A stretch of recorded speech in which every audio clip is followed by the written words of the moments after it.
So, the long-awaited Kingdom Hearts 3 is finally here, and this game is absolutely beautiful in so many different ways. This game in the franchise has kept us all waiting around 10 plus years for it to release.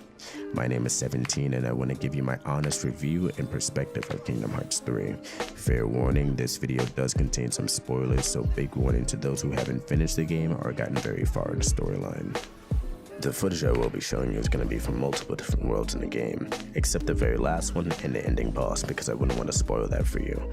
I want to slice this into easy sections of how I'm going to review this game. 1. I want to talk about the gameplay in terms of the combat, the battle system, transformation, skills, and floatiness. 2. The story. How does the story compare to other main games in the franchise, and is it worth your money if you're playing it for the very first time? 3. I want to talk about the music and the graphics, how it makes you feel when playing along with them both. And 4. I really kind of want to talk about the worlds and how they tie into the story plot, so let's get started. The Kingdom Hearts series is an action RPG game where you can level up different aspects of the main character Sora. You can switch between the different weapons such as Keyblades to slice and dice with the enemies, which are called Heartless. There are numerous things that you can explore with things such as abilities, upgrade your Keyblade, cast magic, and collect different pieces of gear or armor that give you different stat advantages in battle so that you can take the upper hand in different scenarios. I did notice that when you have different situation commands, some of the enemies will tend to slow down the animation that's going off around you. This is pretty great. Honestly, I would be super annoyed at the fact that they're still running around and I'd end up missing my attack.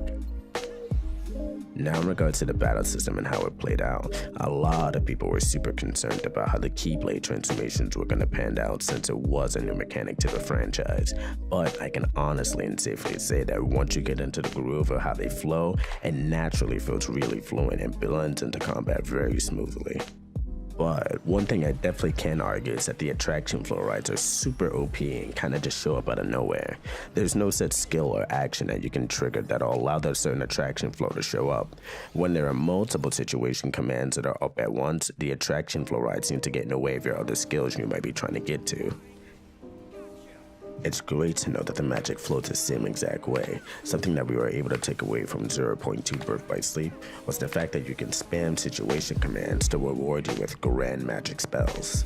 Certain spells take up a majority of all of your MP, such as Cure or Summoning. Something that I do like to practice when I'm busy spamming spells back and forth, I like to keep an eye on my MP bar at the bottom right hand side of the screen. Once I see a small little sliver of blue MP there, I save it in case I need to heal. Also, before going into battle, I like to stack up on ethers in case if I happen to be out of mana, a little bit of a boost can definitely help. The abilities that you have gained from the previous Kingdom Hearts games do make a comeback when using abilities such as a Kingdom Key Keyblade, as you will receive some of your Kingdom Hearts 2 abilities and skills. These skills are which are part of Sora's main arsenal of attacks like Flow Motion from Dream Drop Distance, which can be kinda confusing and odd just due to the fact that they don't play like Dream Drop Distance. What's really great about these worlds you come across and the Keyblades that you acquire is that some of the Keyblades actually complement the world that you might be playing. For example, when I did get the Tango Keyblade, for some reason I feel like it benefits me and providing the Keyblade transformations that helped out with massive amounts of Heartless and nobodies in that world. It keeps the flow of the game going and doesn't keep it stale or boring. Keyblade Forges is something that is kind of new to the series. If any of you have ever played the Kingdom Hearts mobile game, then this is a good feeling to know that something like this has returned. This system is amazing with the fact that you can pretty much only play the game without a single sacrifice of power, as the levels only continue to grow. Using the Keyblade Forges, this will usually either give you a +1 in magic or a +1 in strength. Each Keyblade has a set different number of properties to them that makes gameplay not feel stale or boring. You got your Keyblade transformations, then you got your shock lock controls, which allow you to hold down R1 and unleash a massive attack based off the Keyblade from that world. Then the other transformation that the Keyblade makes after comboing your enemies into your first transformation. Gameplay wise, I'd honestly give it a super solid 9.5 out of 10. Now I know a lot of you are probably wondering why not just a solid 10. The only complaint that I do have about the gameplay is that sometimes I would be locked onto my enemy, but I wouldn't really be able to hit them. Now this often happens to me when I'm in second form and I'm trying to use one of Sora's finishes such as Sonic Blade. I'll be locked onto my opponent, but for some reason I'll just never hit them. I'm hoping something like this can be patched in a later update. Now let's move toward the story portion of the game. Now again, warning, this part will be containing some spoilers, but at least play like the first 3 or so worlds to kind of know what I'm talking about. I'm not gonna lie, this part is kind of important, but I'm not gonna go ahead and spoil any of the big events, but just bear with me. Now, in terms of how the story flows and how it progresses, there are things that are mentioned and very hyped throughout the trailers that we really don't get much experience of. For example, that we only get a good 7 minutes of Kairi and Axel being on that island with Merlin for their Keyblade training, but we don't really get to see them train at all. And I believe in one of the scenes, Kairi says to Axel that tomorrow is the day that we'll face off in our Keyblade training, and we never really got to see that. It would have been pretty cool to see how long they've been training and see how they'd be able to duke it out in battle. There have been plenty of times when I was actually running around the Tangle world and I actually just did not know which way I was facing forward. I wish there was some sort of waypoint marker for me to go ahead and follow. There are a couple of times, please excuse me if I'm wrong, but where I've watched a couple of cutscenes and I was just trying to understand what some of their organization members were talking about. They speak in a lot of different metaphors that make it confusing for us to understand. Though, I must applaud when things did get really confusing, Goofy did tend to try to clear up a lot of the confusion. The flow from cutscene to battle is just absolutely amazing. It's very fluid and not complex. It's almost like it's a part of the cutscene itself, you know? I would really advise to play the other games in the series before you decide to play this one. Some of the worlds do feel a lot longer than usual, such as the Pirates of the Caribbean world and the Frozen world, but to an extent, the longer the world, the bigger the event to come after the world. I think it is pretty cool how the game spaces this out. In terms of before a really big event, the game spaces itself out around it to evenly pace it. The story will pace itself around that event that's about to happen before the world or so. I've been playing the game on Proud Mode and honestly I haven't had any difficulty trying to beat it.